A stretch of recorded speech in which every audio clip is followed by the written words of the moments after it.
PM Shri പദ്ധതിയുടെ പേരിൽ CPM-ഉം CPI-യും തമ്മിലുണ്ടായിരുന്ന അഭിപ്രായ വ്യത്യാസം അല്ലെങ്കിൽ കേരളത്തെ കുറച്ചു ദിവസമായിട്ട് പിടിച്ചു കുലുക്കിയ രാഷ്ട്രീയ വിവാദം അത് അവസാനിക്കുന്നു എന്നാണ് ഏറ്റവും ഒടുവിലത്തെ വാർത്തകളിലൂടെ നമുക്ക് മനസ്സിലാക്കാൻ കഴിയുന്നത്.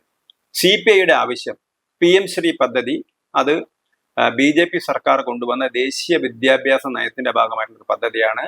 ആ പദ്ധതിയിൽ നിന്ന് സർക്കാർ നമ്മളതിൽ ഒപ്പിടാൻ പാടില്ല എന്നുള്ളതായിരുന്നു അവരുടെ നയപരമായ നിലപാട്. ഇടതുപക്ഷ മുന്നണിയുടെ നിലപാട് അത് തന്നെയായിരുന്നു എന്നാണ് പറയുന്നത്. പക്ഷേ മന്ത്രിസഭ അറിയാതെ, ഇടതുപക്ഷ മുന്നണി അറിയാതെ സംസ്ഥാന സർക്കാരിന്റെ വിദ്യാഭ്യാസ വകുപ്പ് സെക്രട്ടറി കേന്ദ്ര സർക്കാർ വിദ്യാഭ്യാസ വകുപ്പ് സെക്രട്ടറിയുമായിട്ട് ഈ കരാറിൽ ഒപ്പിടുകയാണ്. അതായത് PM ശ്രീ പദ്ധതിയിൽ കേരളവും പങ്കെടുക്കുന്നു. മറ്റെല്ലാ സംസ്ഥാനങ്ങളും, കോൺഗ്രസ് ഭരിക്കുന്ന സംസ്ഥാനങ്ങൾക്ക് PM ശ്രീ പദ്ധതിയുണ്ട്. പശ്ചിമ ബംഗാൾ, അതേപോലെ തന്നെ തമിഴ്നാട്, ഈ സർക്കാരുകളാണ് PM ശ്രീ പദ്ധതിയിൽ ഇല്ലാത്തത്. ഇപ്പോൾ കോൺഗ്രസ് ഭരിക്കുന്ന തെലങ്കാനയിലും ഹിമാചൽ പ്രദേശിലും അതുപോലെ തന്നെ നേരത്തെ അവർ ഭരിച്ചിരുന്ന രാജസ്ഥാനിലും ഛത്തീസ്ഗഡിലും ഒക്കെ തന്നെ ഈ പദ്ധതി ഇപ്പം നടപ്പിലുണ്ട്. ഈ പദ്ധതിയിൽ നിന്ന് കേരളം ഒപ്പിട്ടത് മുഖ്യമന്ത്രി മറ്റാരോടും പറയാതെയാണ്, അല്ലെങ്കിൽ അതിൽ മന്ത്രിസഭയെ അറിയിച്ചില്ല എന്നുള്ളതായിരുന്നു അവരുടെ പ്രതിഷേധം. പലരും ധരിച്ചു വച്ചിരുന്നത്, കാരണം ഇങ്ങനെയൊരു PM ശ്രീ പദ്ധതിയിൽ മുഖ്യമന്ത്രി അറിയാതെ ആർക്കും ഒപ്പിടാൻ കഴിയില്ല, അതുകൊണ്ട് തന്നെ ഇത് സംബന്ധിച്ച ചർച്ചകളൊക്കെ നടക്കുന്ന സമയത്തേക്കും ഒപ്പിടൽ ഡൽഹിയിൽ നടന്നിരുന്നു. അപ്പം പാർട്ടിയെയും മുന്നണിയിലെ മറ്റ് ഘടകകക്ഷികളൊക്കെ കബളിപ്പിച്ചുകൊണ്ട് മുഖ്യമന്ത്രിയും അദ്ദേഹത്തിന്റെ ആജ്ഞാനുസരണം വിദ്യാഭ്യാസ മന്ത്രിയും ചെയ്ത കാര്യങ്ങളൊക്കെയാണിത്. പക്ഷേ മുഖ്യമന്ത്രി അത്രയും കരുത്തനായതുകൊണ്ട് മുന്നണിയിൽ നിന്ന് CPI പോകുന്നെങ്കിൽ പോയിക്കോട്ടെ എന്നുള്ള രീതിയിലൊരു നിലപാടായിരിക്കും സ്വീകരിക്കുക എന്നാണ് വെച്ചിരുന്നത്. കഴിഞ്ഞ ദിവസം ആലപ്പുഴയിൽ അത് ചർച്ച ചെയ്ത് തീരുമെന്ന ഒരു ഘട്ടത്തിലെത്തിയ സമയത്ത് പോലും ചർച്ച ചെയ്ത് അത് തീരാൻ പറ്റിയിരുന്നില്ല. കാരണം CPI അവരുടെ കടുത്ത നിലപാടെടുത്തു, മുഖ്യമന്ത്രിയും പിൻവാങ്ങിയില്ല. അങ്ങനെയാണ് ആ തർക്കം നീണ്ടുപോയത്. എന്നാൽ ഇതിന്റെ ഒരു പ്രതികരണം എന്ന നിലയ്ക്ക് തങ്ങൾ ഇനി മന്ത്രിസഭാ യോഗത്തിൽ പങ്കെടുക്കില്ല, അല്ലെങ്കിൽ അടുത്ത മന്ത്രിസഭാ യോഗത്തിൽ പങ്കെടുക്കില്ല, ഇന്ന് നടക്കുന്ന മന്ത്രിസഭാ യോഗത്തിൽ പങ്കെടുക്കില്ല എന്നൊക്കെയാണ് CPI പറഞ്ഞിരുന്നത്. അവരുടെ കൂടി സൗകര്യത്തിനനുസരിച്ച്, അല്ലെങ്കിൽ ചർച്ചകൾ കൂടി കുറച്ചുകൂടി ഫലപ്രദമാവുന്നതിന് വേണ്ടി മന്ത്രിസഭാ യോഗം ഉച്ചയ്ക്ക് ശേഷത്തേക്ക് മാറ്റിയിരുന്നു. സാധാരണ രാവിലെയാണ് മന്ത്രിസഭാ യോഗം നടക്കുന്നത്.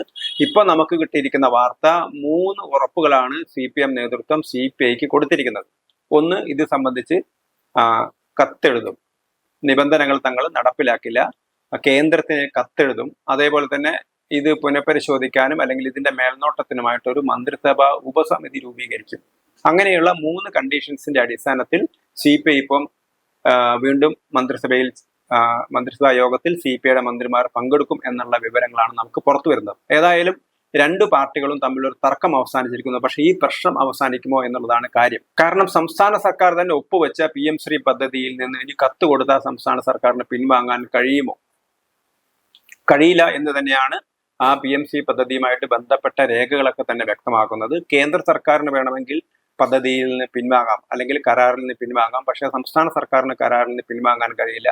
സത്യത്തിൽ PM ശ്രീ പദ്ധതി കേരളത്തെ സംബന്ധിച്ചിടത്തോളം വളരെ നേട്ടമുള്ളൊരു സംഭവമാണ്. കാരണം ഒരു ബ്ലോക്കിൽ 2 വിദ്യാഭ്യാസ സ്ഥാപനങ്ങൾ വെച്ച് വിദ്യാഭ്യാസ സ്ഥാപനങ്ങൾക്കുള്ള എല്ലാ വിധത്തിലുള്ള പശ്ചാത്തല സൗകര്യവും അവരുടെ അക്കാഡമിക് നിലവാരം ഉയർത്തുന്നതിന് വേണ്ടി എല്ലാ നടപടികളും സ്വീകരിക്കുന്നു. അപ്പം കേരളത്തിലെ വരേണ്യ വിഭാഗത്തിന് മാത്രം, സാമ്പത്തികമായി ഉയർന്ന വിഭാഗത്തിന് മാത്രം, അല്ലെങ്കിൽ നഗരങ്ങളിൽ പങ്കെടുക്കുന്ന ആളുകൾക്ക് മാത്രം, നഗരങ്ങളിൽ താമസിക്കുന്ന ആളുകൾക്ക് മാത്രം ലഭിച്ചിരുന്ന ഉന്നത വിദ്യാഭ്യാസം എല്ലാ ആളുകൾക്കും, സെലക്ട് ചെയ്ത എല്ലാ ആളുകൾക്കും, പ്രത്യേകിച്ച് CBSE സ്കൂളുകൾക്കും അല്ലാത്ത സ്കൂളുകളിലൊക്കെ തന്നെ കേന്ദ്ര പാഠ്യപദ്ധതിയുടെ അടിസ്ഥാനത്തിലുള്ള PM സ്കൂളുകളിൽ പഠിക്കാനുള്ള അവസരം ഉണ്ടാവും എന്നുള്ളതാണ് ഒരു കാര്യം.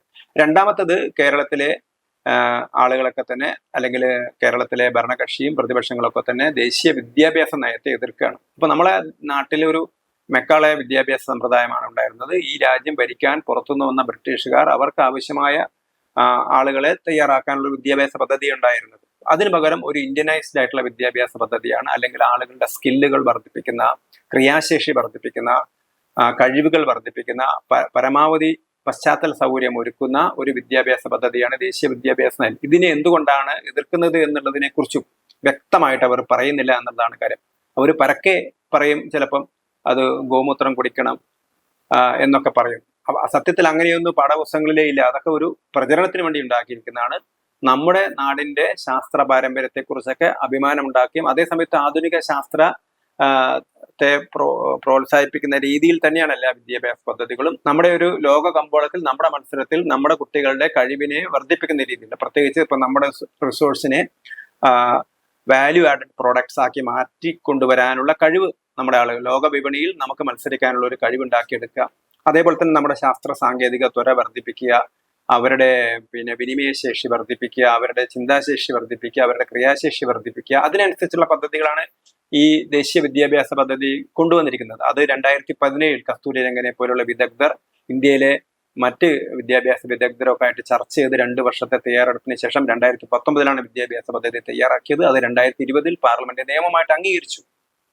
അതേപോലെ തന്നെ SCERT ഉൾപ്പെടെ, അതായത് എല്ലാ സംസ്ഥാനത്തെയും സംസ്ഥാന വിദ്യാഭ്യാസ ഗവേഷണ പരിശീലന വിഭാഗവുമായിട്ട് സഹകരിച്ചുകൊണ്ട് അവരുടെ അഭിപ്രായങ്ങൾ കൂടി ശേഖരിച്ചുകൊണ്ട് അഭിപ്രായത്തിനനുസരിച്ചാണ് ദേശീയ വിദ്യാഭ്യാസ പദ്ധതി ഉണ്ടാക്കിയിരിക്കുന്നത്. അപ്പം ഒരു ദേശീയ വിദ്യാഭ്യാസ പദ്ധതിയുടെ എതിർക്കുക എതിർക്കുക, എല്ലാറ്റിനെയും എതിർക്കുക എന്നൊരു രീതിയിലേക്കാണ് കേരളത്തിന്റെ പോക്ക് പോയിരിക്കുന്നത്. അത് വളരെ നിരാശാജനകമാണ്. ഇനി PM ശ്രീ പദ്ധതിയെ ഇപ്പോഴും നമുക്ക് അറിയില്ല എന്താണ് സംഭവിക്കാൻ പോകുന്നതെന്ന്.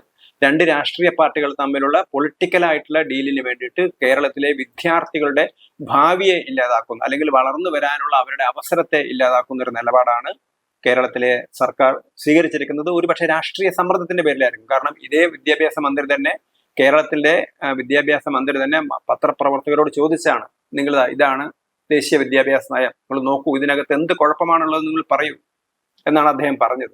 അപ്പം അങ്ങനെ വിദ്യാഭ്യാസ മന്ത്രി പറയുന്നു, അവർ ഒപ്പിടുന്നു.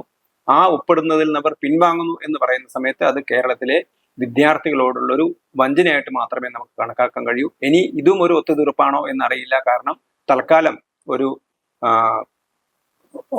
പ്രശ്നങ്ങളിൽ നിന്ന് ഒളിച്ചോടാൻ വേണ്ടി, അല്ലെങ്കിൽ ഒരു പിടിവള്ളി കൊടുക്കാൻ വേണ്ടി CPIക്ക് തൽക്കാലം പിൻവാങ്ങാനുള്ള ഒരു പഴുത് കൊടുത്തുകൊണ്ട് കുറച്ച് ദിവസങ്ങൾക്ക് ശേഷം വീണ്ടും അവർ സജീവമായിട്ട് PM ശ്രീ പദ്ധതിയുമായിട്ട് സഹകരിക്കുമെന്നാണ് മറ്റു പലരും ചിന്തിക്കുന്നത്. കാരണം തൽക്കാലം CPIക്ക് പറഞ്ഞു നിൽക്കാനുള്ള ഒരു വഴി ഉണ്ടാക്കി കൊടുത്തുകൊണ്ട് തങ്ങൾ പിൻവാങ്ങാൻ പോകുന്നു. പിന്നീട് അവർ പറയും ഞങ്ങൾക്ക് പിൻവാങ്ങാൻ പറ്റിയില്ല, മറ്റു പല നിബന്ധനകളുണ്ട്, അതുകൊണ്ട് ഒരു സർക്കാരിന് പിൻവാങ്ങാൻ പറ്റിയില്ല എന്നൊരു വിശദീകരണം. അപ്പോഴേക്കും ഈ പ്രക്ഷോഭത്തിന്റെയും അല്ലെങ്കിൽ ഈ തർക്കത്തിന്റെയും വിവാദത്തിന്റെയും ഒക്കെ ചൂട് മാറിയിരിക്കും. ആ സമയത്ത് വീണ്ടും പദ്ധതിയിൽ സഹകരിക്കാതിരിക്കും CPM ചെയ്യുക എന്നുള്ളതാണ് അവരുടെ സമീപകാലത്തെ അവരുടെ ചെയ്തികളിലൂടെ മനസ്സിലാവുന്നത്.